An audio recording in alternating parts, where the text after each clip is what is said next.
breaking news મળી રહ્યા છે સાવરકુંડલાના ગ્રામ્ય વિસ્તારમાં વરસાદ શરૂ બાઢડા ખડસલી ધજડી ગામે શરૂ થયો વરસાદ ચોમાસાના પહેલા વરસાદના શ્રી ગણેશ થયા છે સાવરકુંડલાના ગ્રામ્ય વિસ્તાર બાઢડા ધજડી છાપરી ગામમાં પડી રહ્યો છે વરસાદ બીજી તરફ સાકરપરા મિટિયાળા વિસ્તારમાં કાળા ડિબાંગ વાદળો છવાયા છે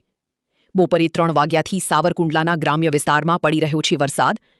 સાવરકુંડલાના રામગઢ ઝાબાળ ગામે ઝરમર છાંટા શરૂ થયા